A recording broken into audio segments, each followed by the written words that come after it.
तो एवरीवन, स्वागत है आपका मेरे चैनल हिंदी एकेडमी बाई रश्मि।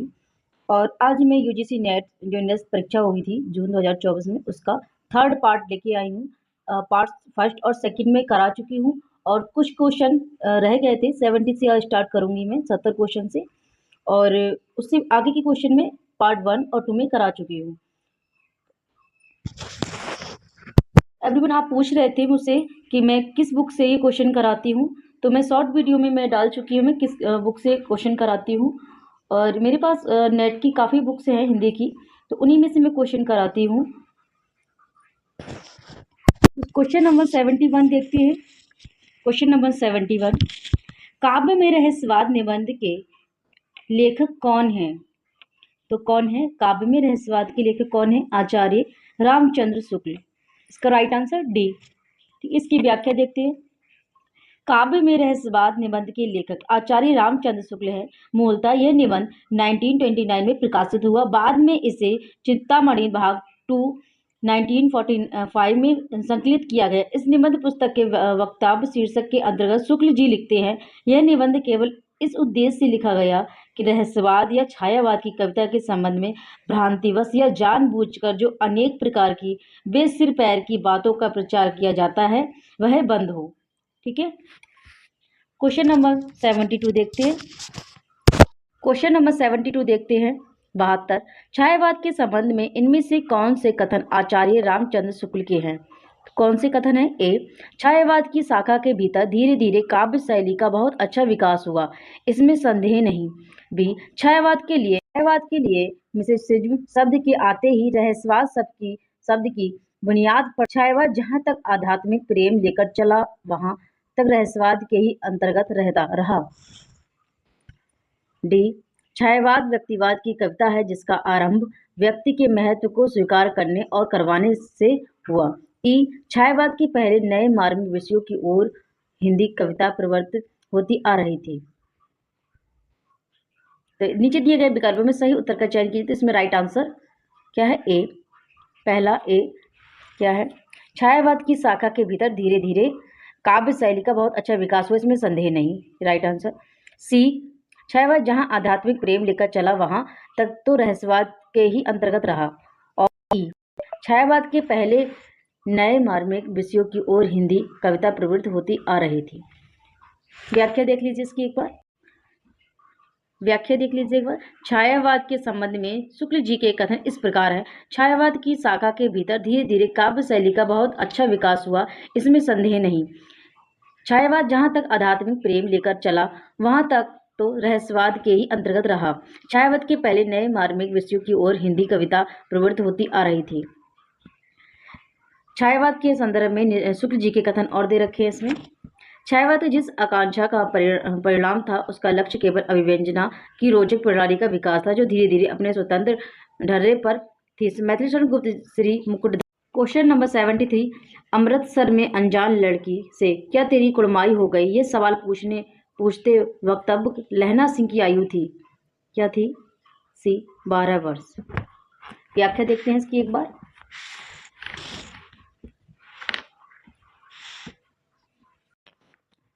चंद्रधर शर्मा गुलेरी द्वारा रचित कहानी उसने कहा था में अमृतसर में अनजान लड़की से क्या तेरी कुड़माई हो गई?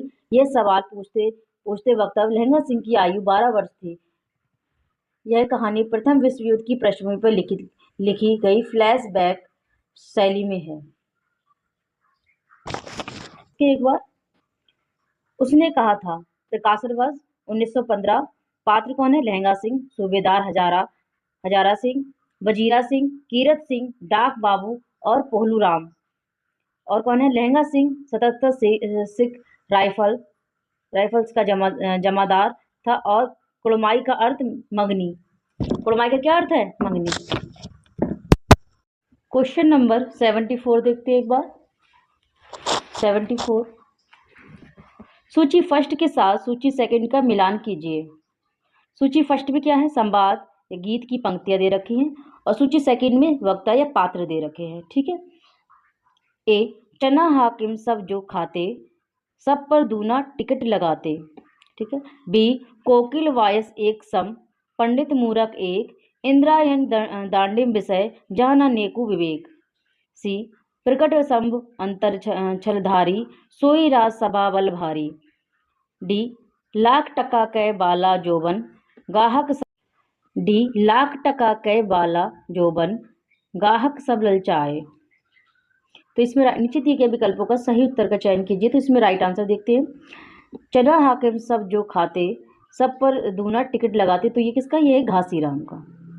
ठीक है, ये पंक्तियां दे रखी है हमें, अंधेर नगरी नाटक की हैं। ये सारी जो पंक्तियां दे रखी हैं ये अंधेर नगरी नाटक की पंक्तियां हैं। ठीक है, और बी का देखते हैं, कोकिल वायस एक सम पंडित मूरख एक, और इंद्रायण दांडिम विषय जहां न नेकु विवेक। तो ये है कि ये है महंत की, बी का फोर्थ। ठीक है, सी देखते हैं, प्रकट सब अंतर छलधारी, सोई राज्यसभा बल भारी। तो ये है गोवर्धन की, गोवर्धन दास ए। ठीक है, डी देखते हैं, लाख टका कै वाला जोबन, गाहक सब ललचाए। तो ये है मछली वाली। तो इसका राइट आंसर बी, इसका राइट आंसर बी। ठीक है, इसका right answer B. Question number 75 देखते हैं।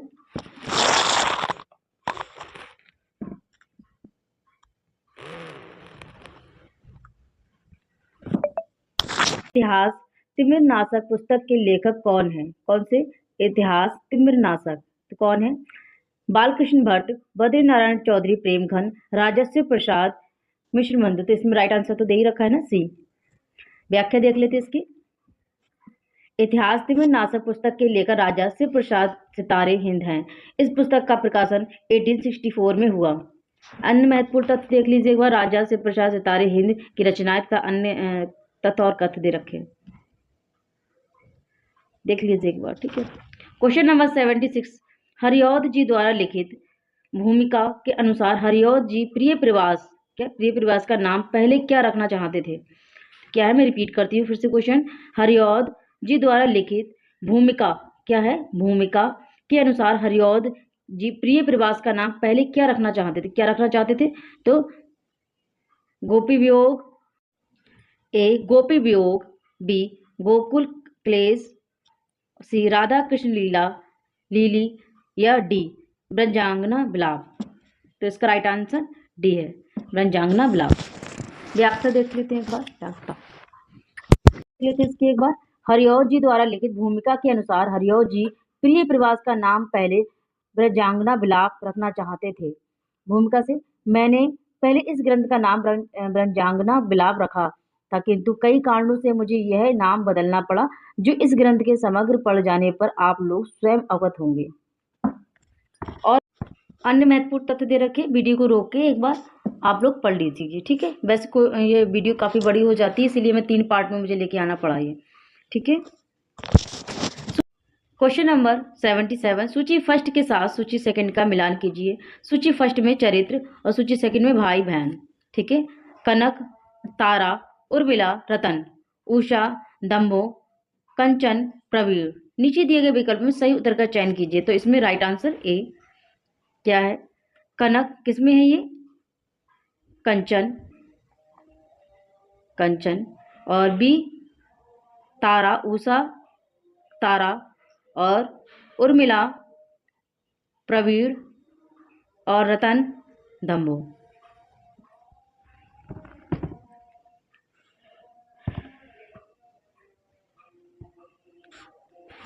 व्याख्या देख लीजिए इसकी। सही मिलान है चरित्र और भाई बहन, कनक, कंचन, तारा, उषा, उर्मिला, प्रवीण, रतन, दम्भो। महत्वपूर्ण तथ्य नंबर 78 देखते हैं। रामविलास शर्मा की निम्नलिखित रचनाओं को प्रथम प्रकाशन वर्ष के अनुसार पहले से बादी क्रम में लगाइए। तो इसमें पहले से बादी क्रम में लगाना है किसकी, रामविलास शर्मा की रचनाएं हैं। ठीक है, देखते हैं। ए भारतेंदु हरिश्चंद्र, बी भारतेंदु युग और हिंदी भाषा की विकास परंपरा, सी भाषा और समाज, डी महावीर प्रसाद द्विवेदी और हिंदी नवजागरण, ई निराला की साहित्य साधना भाग 2। नीचे दिए गए विकल्पों में सही उत्तर का चयन कीजिए। तो इसमें राइट आंसर सी, क्या है, व्याख्या में देख लेते हैं एक बार। ठीक है, रामविलास शर्मा की रचनाओं का क्रम प्रथम प्रकाशन वर्ष, रामविलास शर्मा की रचनाओं का क्रम प्रथम प्रकाशन वर्ष के अनुसार पहले से बाद क्रम में रामचंद्र तिवारी के अनुसार इस प्रकार है। क्या है? रचना क्रम भारतीय युग और हिंदी भाषा की 1942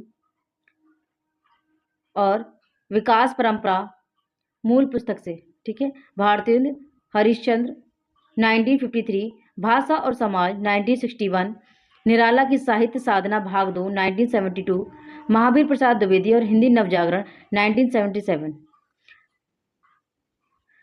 अनेक साहित्य इतिहास पुस्तक और आलोचक ग्रंथ के भारतीय युग। क्वेश्चन नंबर 79 देखते हैं। 18 ए संथाल विद्रोह, बी सन्यासी विद्रोह, सी राममोसी विद्रोह और डी सावंतवाड़ी विद्रोह, ई केरल में किसान विद्रोह। नीचे दिए गए विकल्पों में सही उत्तर का चयन कीजिए। तो इसमें राइट आंसर डी कौन कौन सा है देख लीजिए एक बार। क्या पहले आएगा? बी सन्यासी विद्रोह, ठीक है। उसके बाद में राममोसी विद्रोह, ठीक है।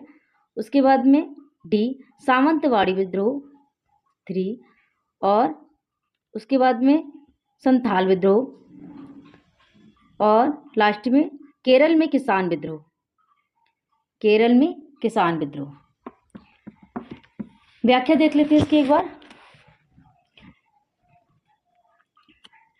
1857 में प्रथम स्वतंत्रता संग्राम के पूर्व हुए विद्रोह के क्रम पहले से बाद क्रम इस प्रकार है। विद्रोह क्रम सन्यासी विद्रोह 1783-1800, राममोसी विद्रोह 1822, सावंतवाड़ी विद्रोह 1844, संथाल विद्रोह 1855-56, केरल में किसान विद्रोह 1921।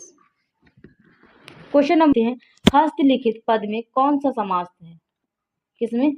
हस्तलिखित। तो इसमें है बी करण तत्पुरुष। देख लीजिए एक बार। हस्तलिखित पद में करण तत्पुरुष समास है। इसका विग्रह है हाथ से लिखा हुआ। इस समास में अंतिम पद प्रधान होता है। सामान्यतः इसमें प्रथम पद विशेषण तथा द्वितीय पद विशेषण होता है।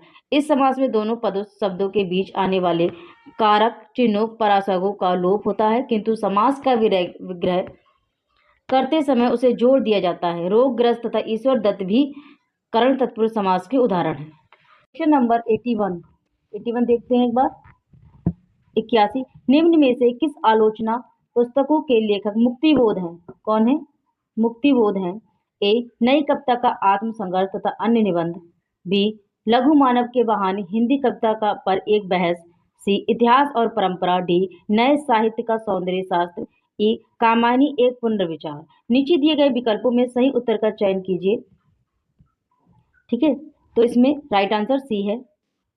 ए नई कविता का आत्मसंघर्ष तथा अन्य निबंध और डी नए साहित्य का सौंदर्य शास्त्र और क्या है? ई कामायनी एक पुनर्विचार। ठीक है, व्याख्या में देख लेते हैं इसकी। दी गई आलोचना पुस्तकों में से मुक्तिबोध की पुस्तकें हैं। किसकी है? मुक्तिबोध की। 3 है नई कविता का आत्मसंघर्ष तथा अन्य निबंध, दूसरा नए साहित्य का सौंदर्य शास्त्र, तीसरा कामायनी एक पुनर्विचार। और भी दे रखिए इसमें अन्य महत्वपूर्ण तथ्य। अन्य महत्वपूर्ण तथ्य लघु मानव के बहाने हिंदी कविता पर एक बहस विजय देव नारायण शाही की पुस्तक है। किसकी है? विजय देव नारायण शाही की पुस्तक है। कौन सी? लघु मानव के बहाने हिंदी कविता पर एक बहस। और इतिहास और आलोचना नामवर सिंह की है। प्राचीन भारतीय परंपरा और इतिहास किसकी है? रागेंद्र राघव की है। क्वेश्चन नंबर 82 देखते हैं। पहले राजभाषा आयोग का गठन कब हुआ? कब हुआ था पहले राजभाषा आयोग का गठन? तो इसका राइट आंसर बी 1955। प्रथम व्याख्या देखते हैं। पहले प्रथम राजभाषा आयोग का गठन सन 1955 में हुआ, जिसके अध्यक्ष वी.जी. खेर थे। वस्तु तत्कालीन राष्ट्रपति ने संविधान के अनुच्छेद 344 फर्स्ट के तहत 7 जून 1955 की हिंदी के विकास एवं प्रयोग के संबंध में सिफारिशें करने के लिए इस आयोग का गठन किया था। इस आयोग को खेर आयोग के नाम से भी जाना जाता है। ठीक है, अन्य महत्वपूर्ण तथ्य देख लीजिए इसके। अन्य महत्वपूर्ण तथ्य खेर आयोग के प्रमुख तत्व। 31 जुलाई 1956 को इसमें अपना प्रतिवेदन राष्ट्रपति को सौंपा। सुझाव: बहुमत द्वारा बोली तथा समझी जाने वाली हिंदी पूरे देश के लिए एक सुस्पष्ट भाषा माध्यम है। 14 वर्ष की उम्र तक के प्रत्येक विद्यार्थी को हिंदी का उचित ज्ञान प्राप्त कर के अधिकारियों के लिए किसी भी स्तर का हिंदी ज्ञान अनिवार्य किया जाए और इसके लिए उन्हें अत्यधिक पुरस्कार देकर प्रोत्साहित किया जाए। क्वेश्चन नंबर 83 देखते हैं। क्वेश्चन नंबर 83, महात्मा ज्योतिराव फूले ने लड़कियों की शिक्षा के लिए पहला स्कूल कब खोला? तो कब खोला था? बी 1848 को।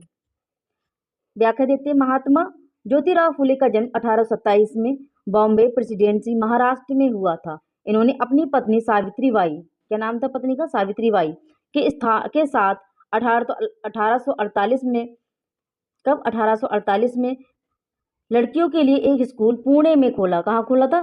पुणे में खोला। इनकी मृत्यु 1890 में हुई। इनका स्मारक फूलेवाड़ा पुणे में बनाया गया। नंबर 84 देखते हैं। भूल गलती क्या है? भूल गलती कविता में कैदी के रूप में दरबार में लाए गए व्यक्ति के बारे में आई इन पंक्तियों को पहले से बाद क्रम में लगाइए। तो पहले से बाद क्रम में लगाना है पंक्तियों को। कौन सी कविता है? भूल गलती कविता में कैदी के रूप में दरबार में लाए गए व्यक्ति के बारे में आई इन पंक्तियों को पहले से क्रम में लगाना है। ए, समूचे जिस्म पर लतर। बी, न मंजूर उनको जिंदगी की शर्म की सी सर्द। सी, पहने हथकड़ी वह एक ऊंचा कद। डी, बेखौफ नीली बिजलियों को फेंकता। ई, वह कैद कर लाया गया ईमान। नीचे दिए गए विकल्पों में सही उत्तर का चयन कीजिए। तो इसमें राइट आंसर ए। पहले क्या आएगा? सी, पहने हथकड़ी वह एक ऊंचा कद। फिर ए क्या है? समूचे जिस्म पर लतर। फिर ई, वह कैद कर लाया गया ईमान। उसके बाद डी, बेखौफ नीली बिजलियों को फेंकता। लास्ट में क्या है? बी, ना मंजूर उसको जिंदगी की शर्म की सी सर्द। व्याख्या देखते हैं। गजानन माधव मुक्तिबोध द्वारा रचित भूल गलती कविता, क्या नाम है? भूल गलती कविता में कैदी के रूप में दरबार में लाए गए व्यक्ति के बारे में दी गई पंक्तियों को पहले से बाद क्रम में लगाया गया है। पहने हथकड़ी वह एक ऊंचा कद। समूचे जिस्म पर लतर वह कैद कर लाया गया ईमान। बेखौफ नीली बिजलियों को फेंकता। मंजूर उसको जिंदगी की शर्म की सी सर्द। महत्वपूर्ण तथ्य दे रखे हैं भूल गलती की। देख लीजिए एक बार आप जूम करके, वीडियो को रोककर जूम करके देख लीजिए आप। ठीक है। क्वेश्चन नंबर 85 देखते हैं। जब तक भाषा बोलचाल में थी तब तक वह भाषा या देश भाषा ही कहलाती रही। जब वह भी साहित्य की भाषा हो गई तब उसके लिए अपभ्रंश शब्द का व्यवहार होने लगा। यह कथन किसका है? तो यह है शिव प्रसाद सिंह, नामवर सिंह और रामचंद्र शुक्ल, हजारी प्रसाद द्विवेदी। तो इसमें कौन से? रामचंद्र शुक्ल का है। इसकी व्याख्या देख लेते हैं एक बार। आचार्य रामचंद्र शुक्ल अपने ग्रंथ हिंदी साहित्य का इतिहास में प्रकरण 2 अपभ्रंश काव्य के अंतर्गत लिखते हैं कि जब तक भाषा बोलचाल में थी तब तक वह भाषा या देश भाषा ही कहलाती रही। जब वह भी साहित्य की भाषा हो गई तब उसके लिए अपभ्रंश शब्द का व्यवहार होने लगा। क्वेश्चन नंबर 86, किस काव्य शास्त्री ने काव्य स्वादन की अंतिम स्थिति को भोज तत्व कहा है? किसने कहा? ए, अभिनव गुप्त, भट्ट लोलट और भट्ट नायक। डी, संकुक। तो इसका राइट आंसर भट्ट नायक ने कहा। क्वेश्चन नंबर 87, राजनीति साहित्य नहीं है, उसमें एक एक क्षण का महत्व है।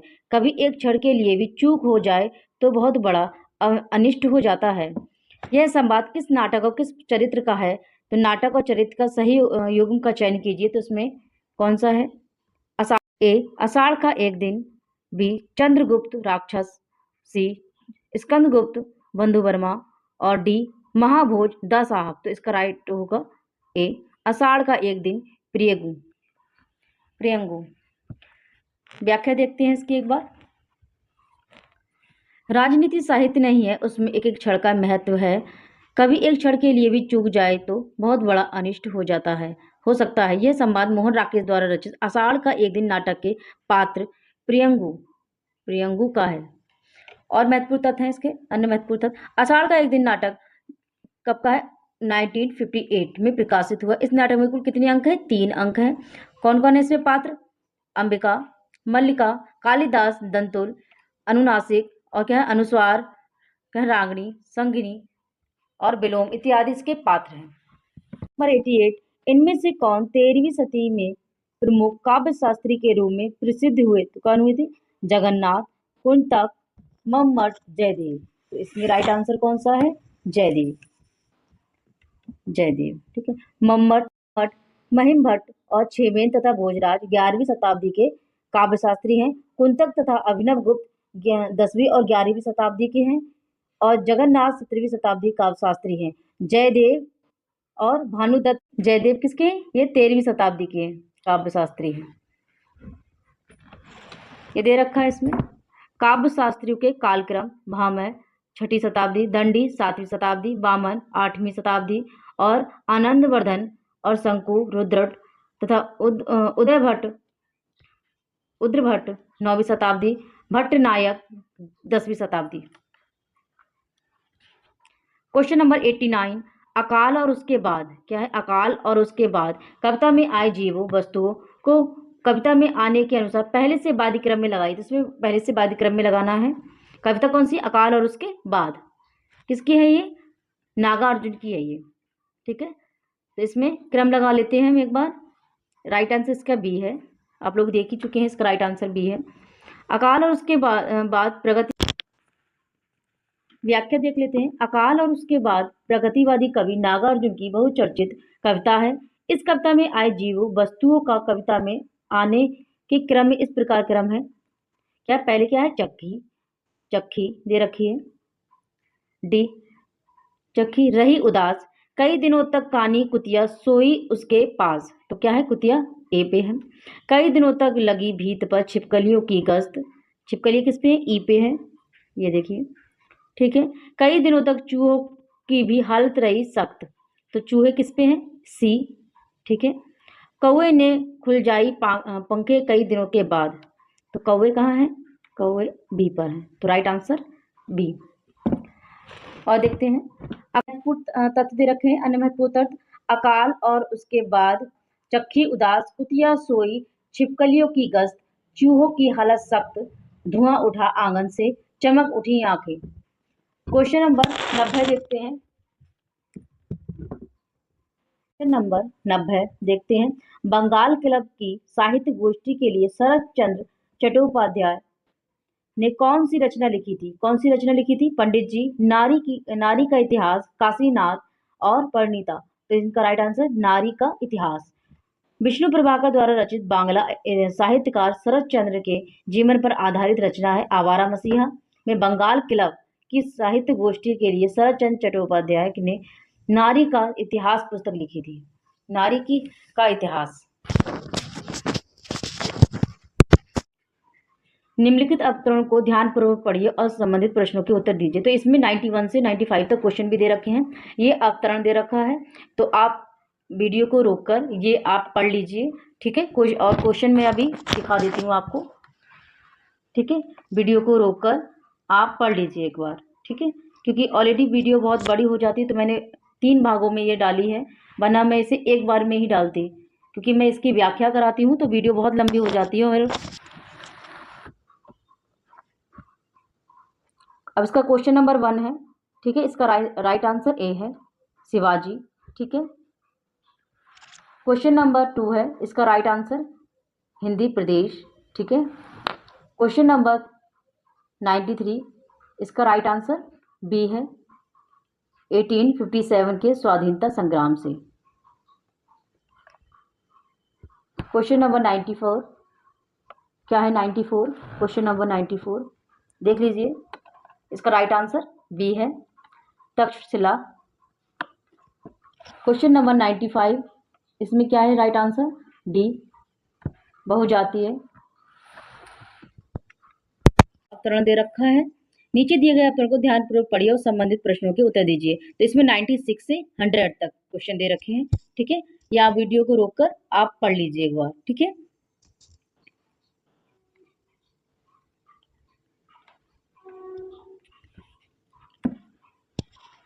इसके क्वेश्चन दिखा देती हूँ मैं आपको।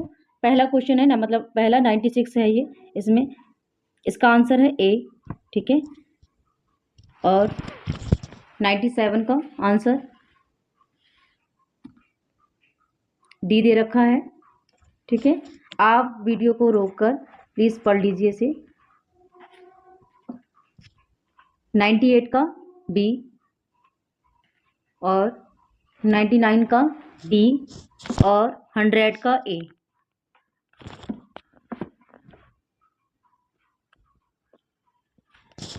कैसी लगी? पसंद आए तो please like share and subscribe करिएगा। Thank you.